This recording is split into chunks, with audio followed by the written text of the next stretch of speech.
Good morning, everyone, and welcome to the Denver Museum of Nature and Science at Home webinar series on COVID-19. I'm Kristen Uhlenbrock, and I work at the Institute for Science and Policy, a project here at the Denver Museum of Nature and Science. We've been hosting this series with our great partners from the Colorado School of Public Health. A huge thank you to them, in particular, John Samet. He's been very gracious, diligent, thoughtful, and has committed a huge amount of time to helping us put this series together. So thank you, Dean Samet, for everything you're doing to put this together. And we know you've been working tirelessly behind the scenes here for our state as well. Of course, a huge thank you to all of my museum colleagues who help us put this together. It really does take a team, and I'm so thankful to each and every one of them. A little housekeeping before we get started. We've got two audiences joining us here on our webinar this morning. Thank you to those of us who've tuned into Zoom. It's great to see many returning guests and faces. And hello over there to our Facebook Live audience as well. We really encourage you to provide thoughtful questions into today's episode, as we do with everyone. So if you're here on Zoom, open up that chat feature that Alyssa's been telling you to say hello on. Feel free to go ahead and say hello and type in where you're tuning in from. That's where you're going to be asking us our questions, so go ahead and type them in. We see all of them as they come in. If you're over on Facebook Live, you can type in any of your questions and comments into the comment feature. We've got our eyes on that as well. We incorporate the two, and when I look at them and I try to incorporate as many as I possibly can, of course, with the small caveat that we typically do not get to every question, but we really enjoy your thoughtful ones. So please stay engaged with us throughout today's episode, which will be for about a full hour. If you've missed any of our past recordings or episodes, you can find both written recaps and video recordings on the Institute website. Just go to institute.dmns.org for all that information. We have a nice landing page right there. So today is the second in a two-part series where we've been talking about race, inequality, and COVID-19. And to be honest, speaking with both last week's speakers and today's speakers, we could very well be calling this racism, inequities, and COVID-19. There is slight nuance in those words. But last week we heard a little bit about some of the historical and systemic inequities that have influenced our healthcare system long before COVID-19 had ever arrived, and how that's impacted different racial and ethnic groups. So today we're going to be building on that conversation with three distinguished guests. They bring a wealth of experience thinking about and dismantling racism and leading grassroots initiatives to help empower people and communities faced with these unequal and disproportionate impacts. So I'm very honored to have all three of our guests today. Give you a little bit of background about all three of them before we start passing this over. Our first guest is going to be Mike Cortez. He is a scholar in residence and special community member at the DU Graduate School of Social Work, where he previously served on the faculty and taught graduate courses in public policy analysis and social policy advocacy. He is also the executive director of the Colorado Latino Leadership Advocacy and Research Organization, which is a nonprofit established in 1964 in Denver to help Latinos in Colorado. Mike also chairs the Denver Commission on Aging. He's held faculty and administrative appointments at the University of Colorado, Denver, the University of San Francisco, University of Colorado, Berkeley.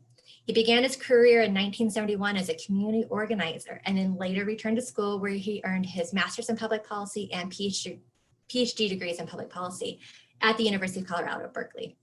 He's worked for a variety of research advocacy and public policy organizations, including the National Council of La Raza, now called Unidos US in Washington, DC. And he's had an extensive list of service activities, including serving on the boards of the AARP National Policy Council, the Center for Lobbying and Public Interest, and many other positions. We're very excited to have Mike here with us today. Our other guest, our second guest, I should say, is Alicia Brown. She is the current Senior Vice President of the Foundation for Sustainable Urban Communities and the founder and director of its Be Well Health and Wellness Initiative. Her focus is to advance equity through community-based strategies to ensure that all people have the opportunity to live healthy and prosperous lives, regardless of their social circumstances. Ms. Brown was raised and has raised and or leveraged more than $50 million to advance equity and anti-racist policies, systems, and practices across Colorado. Her work with the state of Colorado, city and county of Denver, and the city of Aurora have led to COVID-19 community testing sites in underserved areas of our state. She has earned her master's degree in nonprofit management from Regis University while being a Colorado Trust Fellow, and has an undergraduate degree in broadcast journalism from Longstanding University, which I found fascinating. She's a leader in so many ways, as well as serving on various boards and commissions, including the State of Colorado's Health Equity Commission and the City and County of Denver's Board of Public Health and Environment as the chair. She's an active member in the Rising Star Missionary Baptist Church and serves on their liturgical dance ministry and is a writer for the Christian School newsletter. Our third but not final guest is Dr. Jennifer Ho. She is the daughter of a refugee father from China and an immigrant mother from Jamaica. Dr. Ho is professor in the Department of Ethnic Studies and the director for the Center for Humanities and the Arts at the University of Colorado Boulder. She received her PhD degree in English from Boston University and then served on faculty at the University of North Carolina at Chapel Hill for about 15 years, just previously before coming to Colorado. There she taught courses in Asian American literature, contemporary multi-ethnic American literature, critical race studies, and intersectionality. Dr. Ho is the author of 3 books, including the book Racial Ambiguity in Asian American Culture, which won the 2016 South Atlantic Modern Languages Association Award for Best Monograph, among an array of other publications. And she has a couple of books currently in the works as well too. She is the current president of the Association for Asian American Studies and is active in community engagement around issues of race and intersectionality. She leads workshops on anti-racism and how to talk about race in our current political climate. So as you can tell, our 3 guests are very well experienced and distinguished in their own rights in their careers and can provide us some really great perspectives today. Before we do get started, we came up with a couple of poll questions that we wanted to engage our audience in. So if you're here on Zoom, we're going to go ahead and put up that first poll question. Alicia, if you can cue that for us. Thank you. So question 1, is racism a public health concern? And your 3 choices are yes, no, or unsure. We'll give y'all just a couple minutes. I should say seconds, not minutes.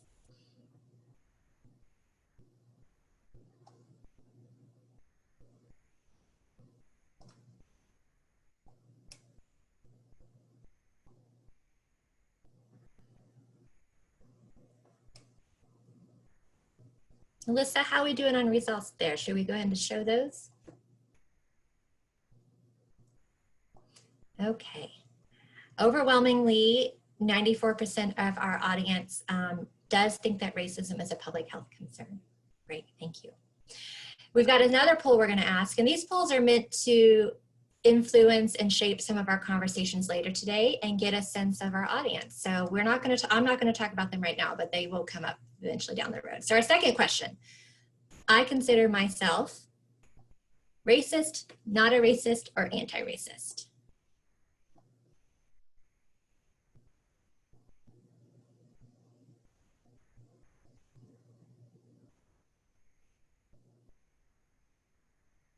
Thanks for those who are participating in our poll. Just a few more seconds here and we'll show the results.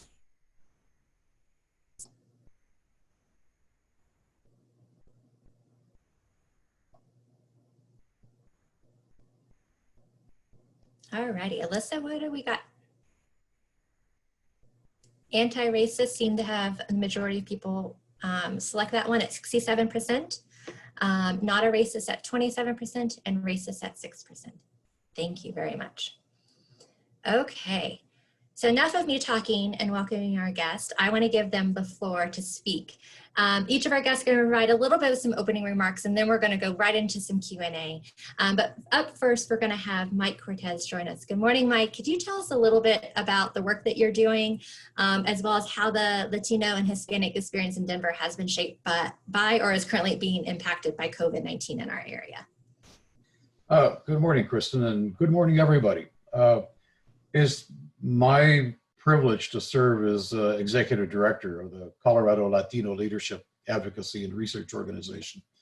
We are an organization founded back in the very early days of what some of us old-timers call the Chicano Power Movement. We're very much about helping Latinos in low-wealth, low-income communities in Colorado work together to solve problems of their own choosing. We're very interested in education. We're very interested in health. We're very interested in civic engagement. And so a lot of what I have to say today is driven by that vision of our organization. This morning, I've got some facts and opinions that I'd like to share with you. Some of them might surprise you, and maybe you'll think some of what I say is wrong. If what I'm about to say is wrong, I've got a challenge for you. Just for fun, try thinking like a scientist. Make a note to yourself of something that I said that seems wrong. And after we finish this morning, do some research. Look for scientific or scholarly evidence that contradicts what I said. If you can't find it, don't give up. Ask a reference librarian to help you run it down. I don't recommend relying on opposition research based on motivated reasoning. By motivated reasoning, I mean something that looks like logical research, but it only cites evidence that supports the writer's preconceived ideas. That's not real science or scholarship. I suggest you look instead for blind, peer-reviewed publications and reports relying on scientific logic. Some of the most helpful ones use unbiased measurements or observations that test competing hypotheses. And then send me an email, complete with bibliographic citation of evidence-based research that suggests I'm wrong, so I can check it out. If I say something today that's not true, I want to know. Okay, so here's some facts and opinions I want to share with you. I'm going to start with the facts. COVID-19 hurts Latinos more than others. I'm going to share my screen here a bit. Latinos in the United States are a little under 19% of the nation's population, but we make up 35% of all our COVID-19 cases.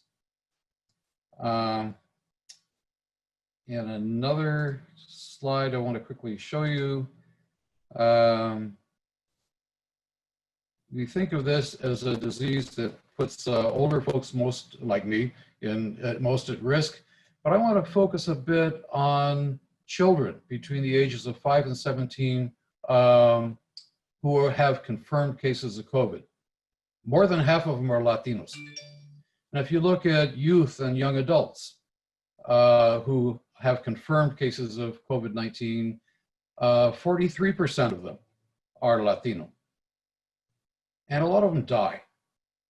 You look at children and youth who die from COVID-19, 40% of them are Latino. So back to my program here. Why is this happening? I don't think the virus prefers Latinos. So what do the facts suggest?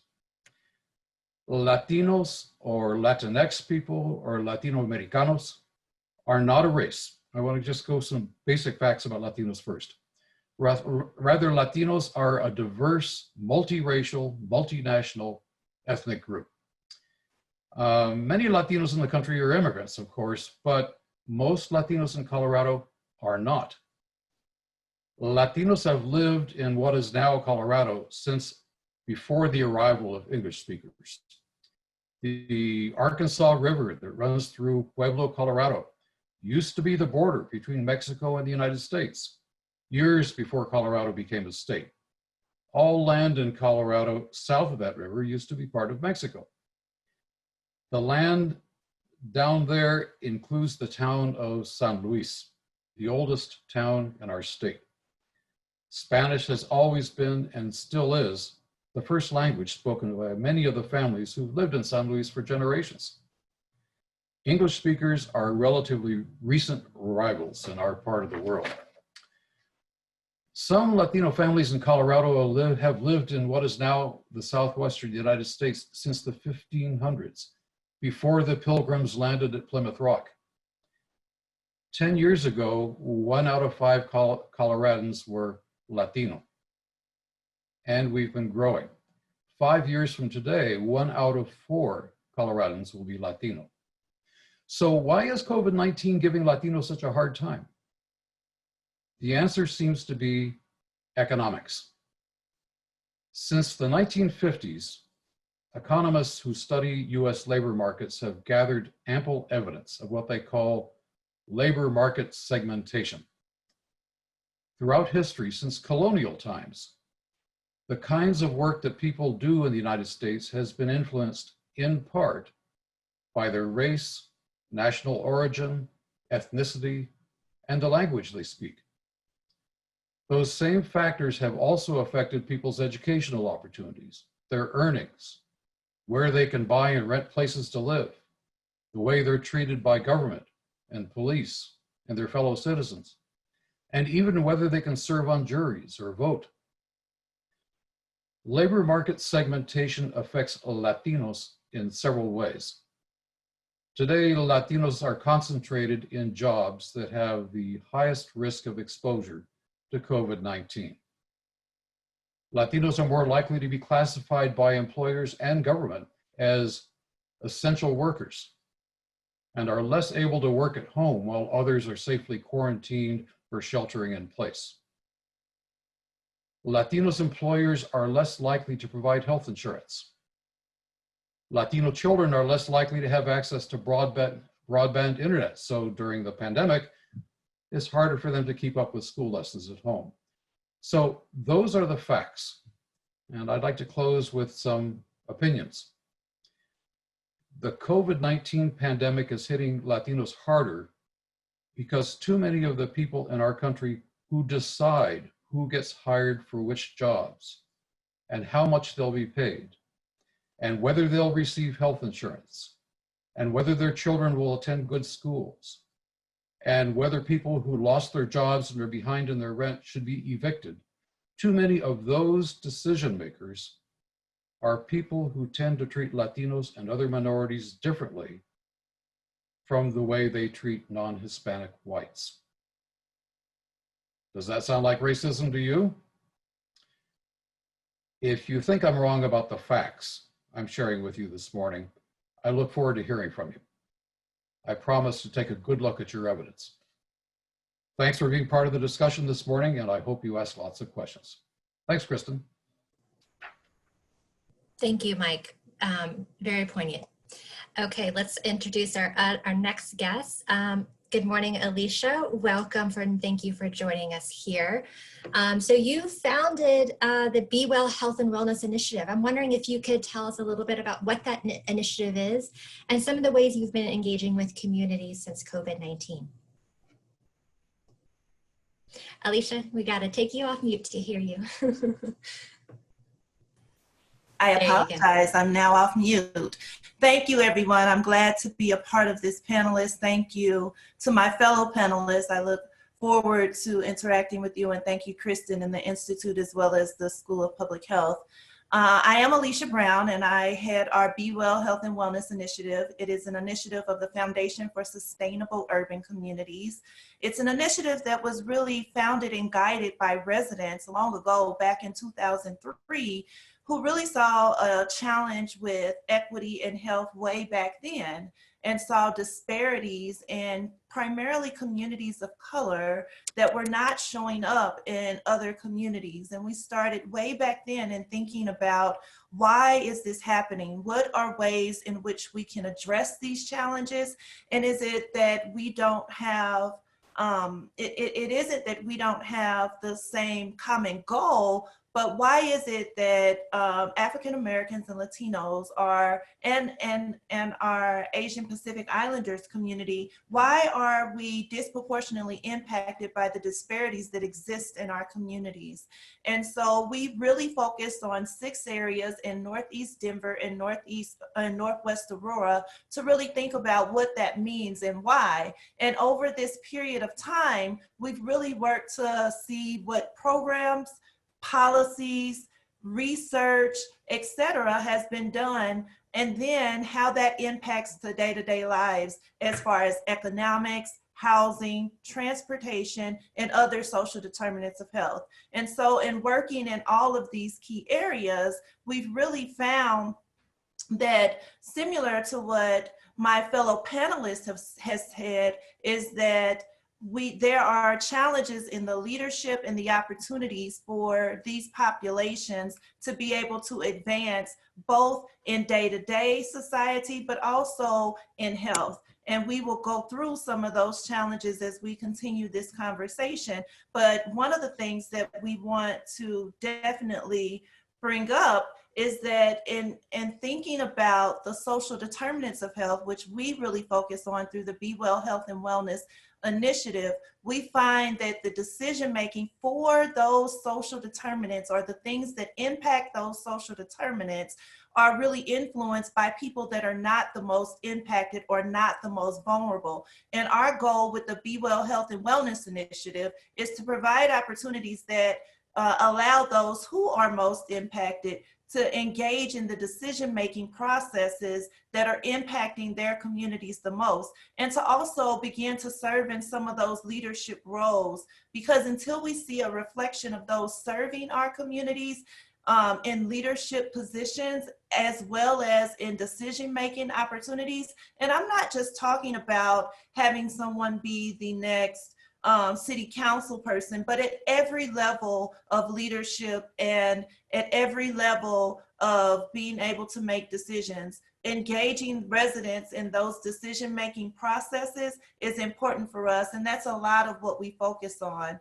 Additionally, in Be Well, we try to look at what programs, policies, procedures, and practices are literally impacting the day-to-day lives of our residents, and to try to gain some influence in how and what that means to everyday life within the communities that we serve.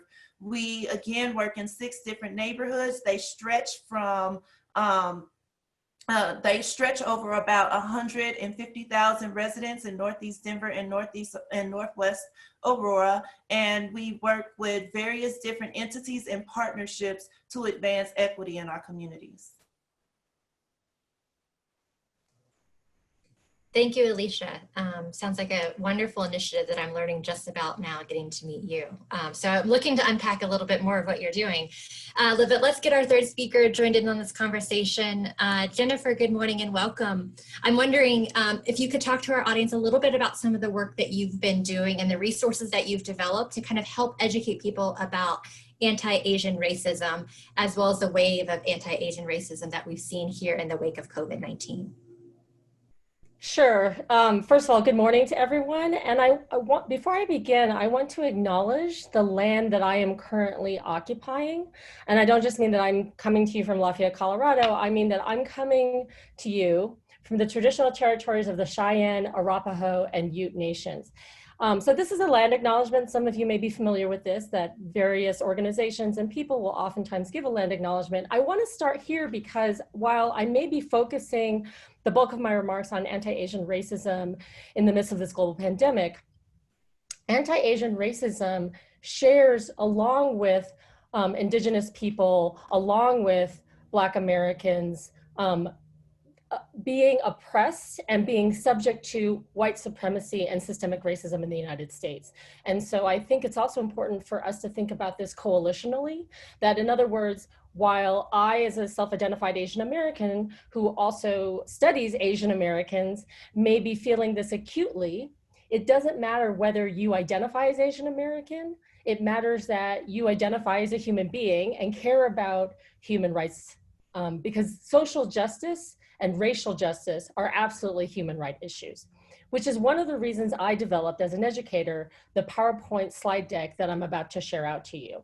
Now, what happened was in January, when news of the virus was first coming out, friends of mine on Facebook who are also Asian American academics knew that there was going to be a rise in anti-Asian racism that would hit the US and probably the globe. And so we started to develop resources to address the racism we knew was coming, because this is what happens in the United States, that when there is a threat to the US coming from an outside nation, particularly an Asian nation, the reaction is to scapegoat anyone that you think comes from that nation. So we saw this after 9/11 with the way that various South Asian and Sikh and Hindu people were being attacked and misidentified, along with Muslim, Arab Americans, people from the Middle East, blamed for 9/11. And so we are seeing this now with COVID-19, where anyone who's perceived to be Chinese, whether they are in fact Chinese like myself, or Chinese American, Asian American, Japanese American, et cetera, are being subject to physical attacks, harassment, verbal abuse. And I can share some personal stories in the Q&A if anyone's interested. So this is why I developed this PowerPoint slide deck that I'm going to share out with you.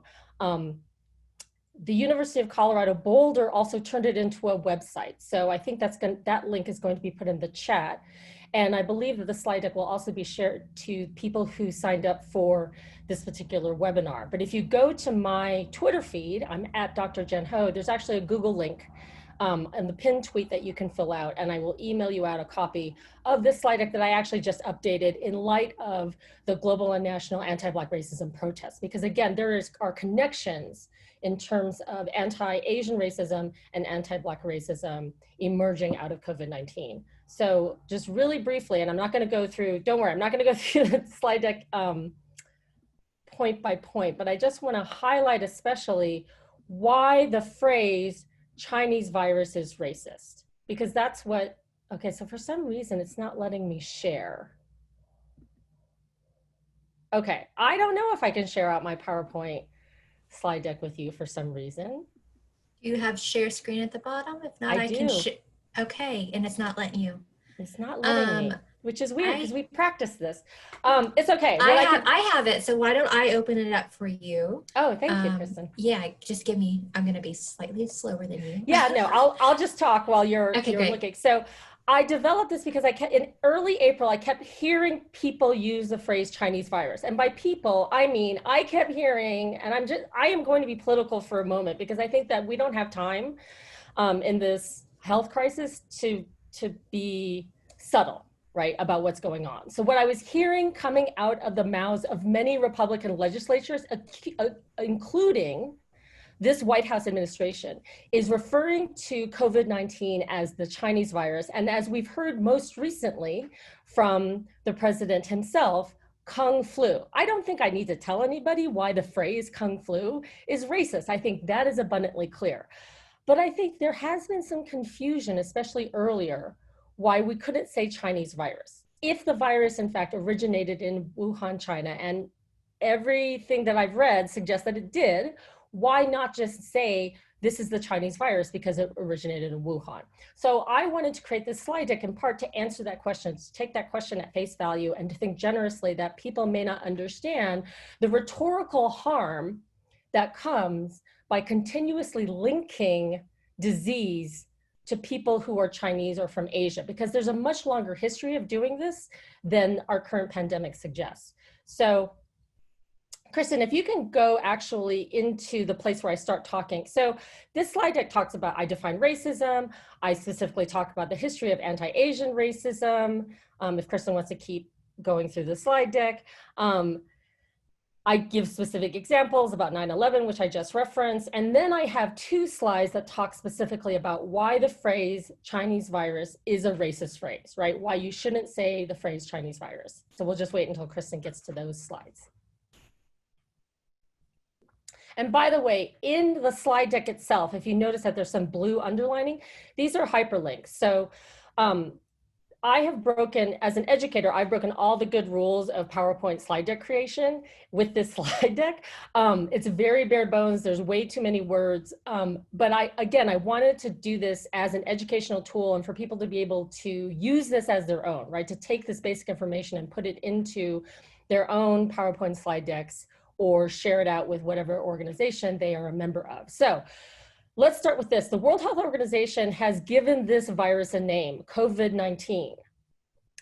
This is the name that we should use. So if we just think about it from a basic human point of view, we want to be called the names that we choose to be called, right? There are various people who have nicknames.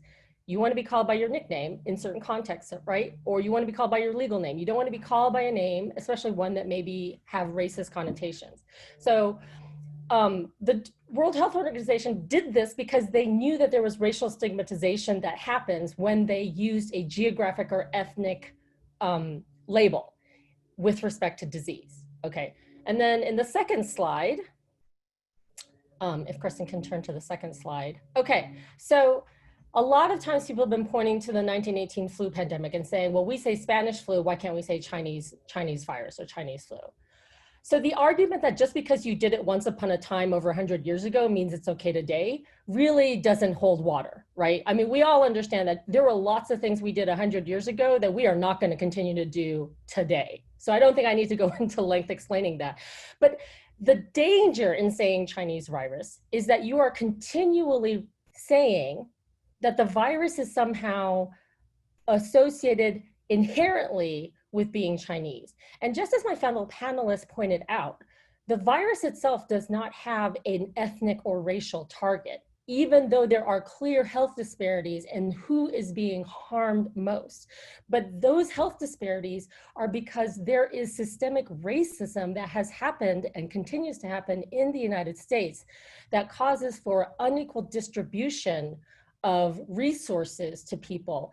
And so for Latinx populations and African-American populations in particular, because of the centuries of racism that has happened in those two communities, and Indigenous as well, I should add, there are going to be health disparity outcomes. And again, I leave it to my fellow panelists who can speak much more cogently about the public health issues. The only other slide I'd like to point to, and then I'll end my time. So Kristen, if you can go to the new slide that I created. So I talk about instances of anti-Asian harassment.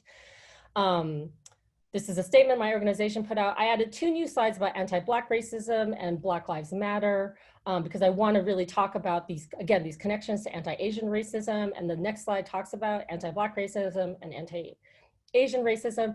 And then Kristen, if you can go to the one where we talk about being an ally. So this is a solidarity statement my organization came up with. Okay, so I saw on chat that somebody asked this question, and it's a very good question, right? What is the difference between being not racist and being anti-racist? So I think we all understand what it means to be racist, or at least most of us have a working definition, right, of what racism is and what it means to be a racist. So as a critical race scholar and as an anti-racism educator, this is the distinction I make. If you're not racist, it means that you're being a decent human being. You're not going out of your way and intentionally trying to harm people by being racist, right? You're not using racial slurs. You are not actively, consciously discriminating against people of a different race. But that's being not racist, that's being a decent human being. To be anti-racist, you actually have to act, think, speak, and have behaviors that promote anti-racism, that promote the reduction, the active reduction in harm that racism causes. Now, it may seem overwhelming and intimidating to decide that you're going to be an anti-racism educator or ally. And being an anti-racism educator or ally is not about the degrees you hold or that you're in a teaching position. It's about the will and the decision that you are going to educate yourself about the history of racism in the United States, and then you are going to act and speak as an anti-racism educator and ally. So here's the thing, the good news is that all of you can decide today that that's what you want to do. There are things that you need to do in order to become an anti-racism educator and ally, and part of that is tuning into this webinar and listening to me talk about all of these issues. The second thing would be in the PowerPoint slide deck, go through the hyperlinks, right? Start to educate yourself. I have a list of further readings, which is the last slide in the PowerPoint slide deck. Read one or more of those books. And once you start to learn the history of race and racism in the United States, and you are a decent and good human being, as I would imagine everyone listening is, you're going to want to become an anti-racist ally and educator because this is about the inequities that we are seeing that people are suffering under. And I think I would say all of us, I would imagine, want to help end suffering. And so that's the last thing I'll say, and I'm happy to talk more during the Q&A. Thank you. Thank you, Jennifer. Yes, and for those of you who are paying attention, we are sharing those slides in the chat. They will be in our follow-up email. I have not even dug into half of those resources that she sent, because there's plenty of reading material for those of us who like to listen, learn, educate ourselves, so we can then think about how do we act and speak up. So I want to actually just take a moment and allow our other two guests to, if they have interest, and that question about, you know, not a racist versus anti-racist, which is what we pulled on at the beginning. And so I appreciate Jennifer for giving us that definition. I'm curious, Mike, do you or Alicia have thoughts on what does that look like to you in your communities? And we're just going to jump right into there, and then we're going to shift back into some of those bigger questions about public health too. But I want to address that since it is front and center. Mike, do you want to start for us, please? Our primary interest at our organization is helping Latinos come together to take collective action to fight racism. I mean, we could wait a long time for everybody else to decide that they want to be anti-racist, but I think within our own communities, we really have to do what we can to increase our economic opportunities, increase our political influence, begin to dig into some of the public policies and laws that work against us and tend to support racist outcomes. Our view has always been as an organization that it's, nobody's going to do it for us. We're going to have to do it ourselves. And so we are very much about community organizing. We are very much about training people to be advocates. And we're very much about introducing college students, parents of children who attend under-resourced public schools, neighborhood volunteers who are concerned about social determinants of health in their neighborhoods. We work with folks who like to bring people together to work on these things collectively. And basically, we're fighting back. And I'll just jump right in. I totally agree. Our Be Well Health and Wellness Initiative focuses a lot on race, but we focus a lot on how we, and anti-racism, we try to engage partners in understanding why it's important to not just be racist, but to also be an anti-racist. And so what we have done is provided opportunities for people to learn that, but at the same time and in parallel, creating systems and working within systems to infiltrate those systems with folks that are on the ground and understanding how these policies and practices that have been put in place intentionally to advance racism have impacted our communities in ways to dismantle those systems. And so our primary goal is really looking at what are these systems and how do we infiltrate these spaces to ensure that the voice of the community and those being most impacted on the ground are involved. We build the capacity of residents to be able to advocate on their own behalf, and also to understand how these policies and systems work, how we can work with allies and how people can be a true ally with us to kind of look at those upstream issues that are really impacting residents in their day-to-day lives. I agree with my fellow panelists if we continue to wait for others to change these systems for us, we see where that has put us in the past. And it's also important, as one of the fellow panelists said, to look at history and to think about what changed in history to get us to this place, or what things were implemented in history to get us to this place, and how those policies and systems have continued to be perpetuated in some of the things that we're doing right now.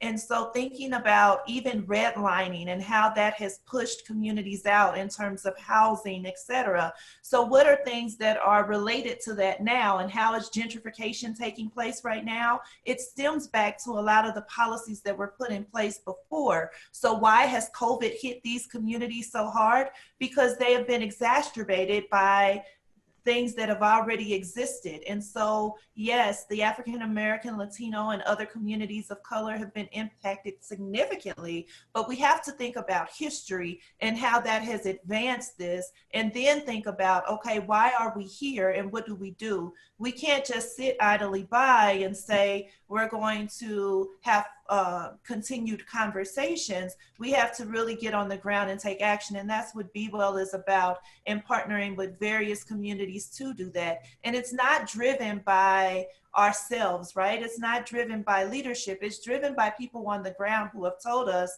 that we're tired of being the ones most impacted by everything, because it's not just COVID that has impacted our communities. It has been chronic illness and disease that has impacted our communities. It has been low-income wages and not being able to excel in various areas that have impacted our communities. So really thinking about what are strategies to address that, and that's what we do in Be Well and have been successful in advancing policy, et cetera, to do so. Thank you both. Let's build on that just a little bit. So Alicia was talking about the exacerbation, right? And some of that comes from these historic and systemic inequities that have been built into communities of color, racial, and ethnic communities. We've talked a little bit about the social determinants of health and how that all comes into play. What are some of those underlying challenges that communities that you're familiar with or have worked with have that you think have been exacerbated because of the COVID-19 crisis? How about I start with Dr. Ho. Jennifer, do you want to take a little stab at that? And then we'll turn that back over to Mike, because I know Alicia just gave us a really good overview of some communities she works with. Well, I think, specifically in terms of the Asian American populations, and by the way, it's also really always difficult to talk in broad strokes about any racial group, but I'm going to, what I will say is this: if anyone is perceived to be Chinese, so that means generally anyone of East Asian heritage, Southeast Asian heritage, they're having an additional level of stress put on them. This is why I think that racism is a public health issue. And so, they're also, quite frankly, and I think about this myself, when I leave the house, am I going to have to be confronted by someone who's going to attack me verbally or perhaps physically? Because I know that there have been people who have been stabbed, had acid thrown in their face, been punched in the face, been kicked, someone tried to throw someone on the subway platform, right, in front of a train. So there's real violence happening against people who are perceived to be Chinese and Asian in the United States. And that's also going to cause an emotional and psychological toll. Now, I will also say this is relatively new for some people, for some Asian Americans, right? It's relatively new for some Asian Americans to be faced with this level of violence and harassment. And so one of the things I'm also seeing are the ways that Asian American organizations are really coming together and thinking through how to address this racism. And I'd say in a good way, also thinking about working in coalition with Black Americans, right? Really kind of thinking through the common root of white supremacy that is causing anti-Asian racism and has caused anti-Black racism in the United States.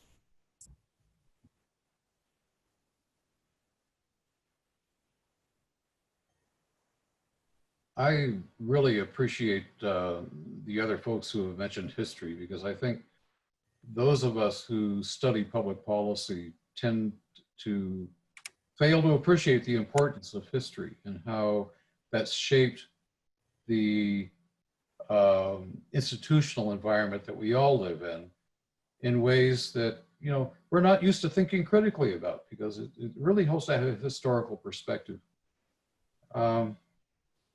We in Colorado, as Latinos, are affected by the fact that in 1846, the United States government, which was more back east in those days, decided to invade Mexico and declare war on it. It was basically an unprovoked war and it was a war of aggression by what was then the United States that was seeking more land.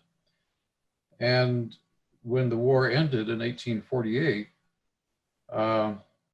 as some of us want to say, the Latinos who lived here didn't cross the border crossed them. We inherited a place in a society ruled by another government with different legal traditions. The results were that people who made a living in farming and ranching were displaced from their land. The treaties that were signed to end the war were violated by the government of the nation that did the invading. We ended up with a workforce that was displaced from their way of supporting themselves and were encouraged to become migrants and to work in new industries, railroads, mining, and working for other agricultural employers. And those patterns, it may seem like a long time ago, but those are still dominant patterns in the workforce today. I focus on the workforce because I think a lot of what we see today can be explained in economic terms about who is employed where. This idea of labor market segmentation. Someone suggested a moment ago that, well, gee, labor market segmentation, that sounds like institutionalized racism, right? And I'm not going to argue with you. We've had a race-conscious labor market going all the way back to colonial days. Our race defined who got paid and who didn't back in colonial days and in the early days before the Civil War, when most of the gross domestic product of the country was produced by slave labor. That's the African-American history for the most part in this country. We've had a very race-conscious labor market, and those things don't evaporate because someone comes in with a wonderful new federal program like the War on Poverty and all of a sudden it's gone. These things persist, and it's living in the middle of it is sometimes hard for us to see it. But history helps us think critically about what's going on around us today. Absolutely. Thank you, Mike. Alicia, please go ahead. Yeah. And you know, I think the panelists have covered most of it. The only other thing that I'll say in terms of how COVID-19 has specifically exacerbated some of the inequities or the social disparities that already existed in our communities. When you think of communities of color, a lot of our communities of color were often plagued with higher instances of chronic illness and disease. We're often plagued with lower income wages in some areas, or at least thought to have lower income wages in certain areas. We're often plagued with things like education and not having the best education systems, and we know that to exist. And those are for a variety of other reasons as well. So when I think of layering COVID-19 on top of that, and then saying that our schools have to go online and provide education for their children online. We have many of our workers who are the frontline workers that are battling this every day. We have many of our families who may already have low incomes. We have many of our families that are maybe suffering from some type of chronic illness, because we forget that there were things that actually occurred in our neighborhoods that helped to advance those illnesses. And then we lay COVID-19 on top of that. So then our communities are losing their job at a faster rate when it comes to economics.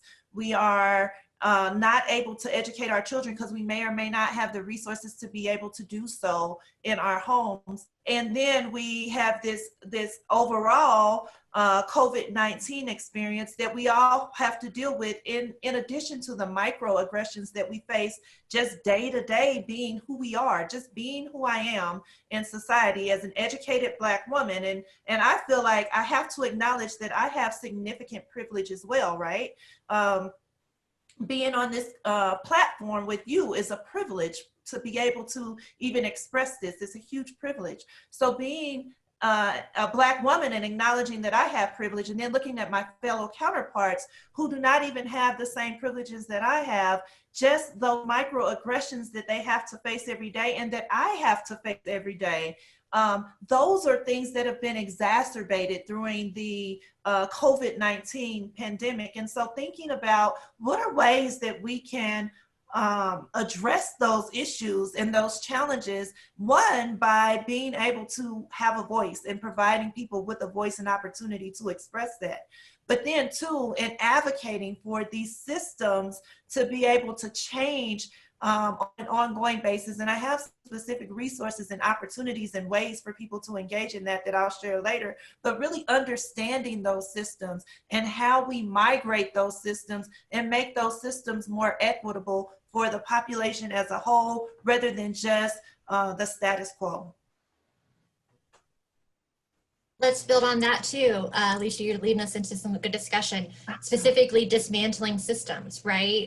We've all touched a little bit on it, but what are specific ways that you're doing that? And maybe what are some ways that folks tuning in can think about how do they actively participate to help dismantle systems of racism? Jennifer, do you want to start with us? I see a head nod, and then let's circle back around. Let's just do a little loop-de-loop, Mike, and then we'll end up with Alicia too, who brought that question to our attention. Yeah, so one of the things I've been saying, and by the way, I've been doing several, so one of the things I've been doing to dismantle systemic racism is to talk about it. And I'm so grateful to have this platform to talk about it. I've been doing several webinars since I developed the PowerPoint slide deck. And what's really important is for everyone who's watching this, if you have a desire to be anti-racist, that's the starting place, right? Being anti-racist is not about an ethnicity. It's not an identity. So just because I'm Asian American does not mean I am inherently more anti-racist than Kristen, who optically I would identify as white. I don't know how you identify Kristen, but optically, you know. So if you want to be an anti-racist, that's great.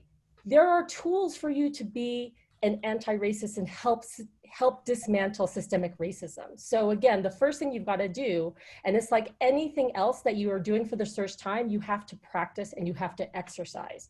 So being an anti-racist means this is a muscle that you have to develop. And like with every muscle, it's going to hurt. You are going to make mistakes. It is going to be uncomfortable. You have to live with that sense of working this anti-racism muscle and being uncomfortable and potentially making other people uncomfortable. But it is definitely worth it if what we have as the end goal is a more just society, right? That's what I want. I want a more just society. And by the way, I know I'm focusing a lot on race, but I believe in intersectionality, which means I believe in a theory of overlapping oppressions, which is I believe that if we are going to dismantle systemic racism, along with that are poverty and sexism and homophobia and a whole bunch of isms. And I know that sounds overwhelming, right? Because I'm talking about a whole host of social ills. And it seems like, how can we end racism, let alone end sexism? And all I'm trying to say is a lot of these things are intertwined, that when you start untangling and really seeing this as a human rights issue, you will see that it's necessary also to think about the value of all human beings for who they are. But read and then talk. That's what I would say, read and talk.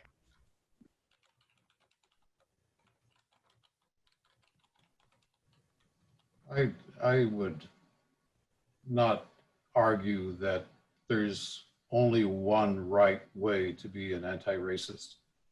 I think it's a question of what can each of us do within our own abilities and opportunities.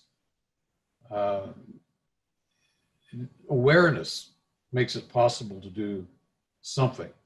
And so listening to others and becoming more aware of how pervasive racism is and how it affects everyday living people, I think is a really important first step. You can do it by reading, you can talk, but you can do it by talking to people that you haven't really talked to about this before. There's lots of different ways to learn, but awareness is one thing. And then what are the opportunities? What can you do? You know, I'm 74 years old. Doctors tell me that I shouldn't be going to mass demonstrations. So I don't go to quite as many as I used to, but there's other things that I can do. If I think back when our organization was started in 1964, the city government did not employ Latinos. Most employers did not employ Latinos for most jobs. Latinos were not allowed to live in most neighborhoods. We were actively discouraged from voting. We were not selected to sit on juries. That's the way it was in 1964. So we did what we could. And that was about community organizing and basically making things uncomfortable for other people that, until they reconsidered whether to let us in. And sure enough, the next mayor of Denver appointed the first Latino to a mayor's cabinet. That had never happened before. And that person had the opportunity, because he had the legitimacy being within city government to start our organization. And it was a fellow named Bernie Valdez, and native to the United States, not an immigrant, but had grown up. He learned English during the Roosevelt administration when he got his first job in government. But you know, he was able to do what he could, and one of them was starting a community-based organization. Today is a different story. We have other opportunities. We have begun electing people to the state legislature. I take some of the college students that participate in our program, and we place them with individual legislators within the state capitol, and they work on changing laws. We couldn't do that back in 1964. And changing laws is a lot of what needs to happen to help dismantle some of the legal frameworks that historically have always supported racism and still do today. So you do what you can with what you got. I think the awareness and the commitment to do something, whatever it is within your power to do, is the most important ingredient. Thank you again to the panelists. I would just add that one of the things that I feel like we can do is to, one, as everyone has said, educate ourselves. I think it's important that we educate ourselves and understand the history and the context of what we're operating within, and also understanding our privilege. But then it's also in using the privilege that we have to be able to advocate on behalf of others, and to not be fearful of doing that. And I know that this is a very challenging topic and people have various different views, but it comes right back down to right from wrong, and knowing and understanding that everybody is human and that we all deserve access and opportunity to certain things, and we want that for our family. So what you would want for your family, I too want that for mine. And so thinking about how we can step outside of ourselves and think about, how can I use my privilege is what I've done. How can I use the privilege that I've had and that I've been granted, even as a Black woman, still functioning within a racist context or a racist society? How can I use the privilege that I have to be able to operate on behalf of others and advocate on behalf of others, to be able to look and say, or to use a more critical lens and saying, how is this system impacting me? How is this decision impacting my fellow human being here that wants the same thing that I want for her family, that they want, that I want for mine? So how can I utilize the privilege that I have to really help to advance strategies that uplift the whole, instead of just seeing how it uplifts me? And that takes a lot of courage, but it also takes education and understanding why things are the way that they are right now. I mean, we're in a 1-hour panel right now and just trying to break down and talk about this in a discussion, but think about the years and the history that has built this, that our country has been built on in terms of racism and how it's impacting us. And so the one thing that I would add to all of this is really utilizing our privilege and stepping out to really think about, you know, what are ways in which I can use the benefits that I have to benefit someone else when I see these things happening? Because we see them every day. We see when people are being treated poorly or unfairly in a way that we know it's about race. We saw when George Floyd's neck was pinned down. We see this every day. That was an extreme measure, but we see things happening every day. And how can I use my privilege to say, no, this is not right, and I have to step out and be that voice? And that's what we're not only doing for our allies, but inside of our communities as well, because you get so fearful and then you don't know how and what to do or to say. And so thinking about the best ways to do that, to use the privilege that we have. Thank you. We could carry on this conversation indefinitely because there's so much to talk about. I am so thankful for all three of you. I am so grateful to have gotten to meet you and work with you, albeit remotely, and for your perspectives and wisdom today. Hopefully it was very powerful for me, and I hope our audience enjoyed it as well. So thank you so much for your time, for all the work that you all are doing to work on anti-racism efforts. I'm going to go ahead and wrap us up today. We're coming up on our hour. Thank you everyone who tuned in. And I want to just give a quick plug for some of our future work. We appreciate those of you who have been tuning in since we started this series back in April. We also appreciate your perspectives and filling out our survey so we can think about how to frame topics in the future. We've got a lot of interesting episodes of how we think about COVID. I think racism and race and inequalities is going to continue to play out in so many things that we have. We're also going to talk about mental health in the future. We're going to get into some of the science topics as well too, and talk about zoonoses and the transfer of viruses from animals to humans, economics, lots of other things here in the future lineup. So thank you for tuning in. Stay tuned for the future episodes. As a reminder, follow us on Twitter to just stay up to date on when announcements come out. You can follow the Institute at Institute Cy Paul. Our museum is at Denver Museum NS, and our colleague at the School of Public Health is at Colorado SPH. Our speakers, we will send you out a huge list of resources and reading materials, including Jennifer's presentation. Alicia has a plug too for a workshop she's putting together, and I didn't get her a chance to talk about it. I apologize. She's gonna share that right now while I'm closing up my remarks. This is a Dismantling Racism Systems. Anything you want to say about that real quick, Alicia, before we? Yeah, just quickly, this is a specific resource that we have, and we can send this out as well. We're doing a training that we do with our communities as well as with those that are interested in understanding more about how to dismantle racist systems. And these are the topics that we will be addressing over the next several weeks. Please do feel free to join us on those and to register at the link above. And I think that Kristen has that to be able to share in the chat as well. Absolutely. Thank you, Alicia, for the plug. So keep your eyes out for our follow-up email with all these resources and information. I encourage you, as many of our guests pointed out, that if you have the power and you have the privilege, of course, our first step is to recognize that, to listen, to educate ourselves, to think about racism, to think very critically, and then engage in the conversations and then do the work. So I'm very appreciative for all of our guests, for all of you tuning in today. Thank you. We'll see you back here next Monday at 8:30. I hope you have a good rest of your Monday.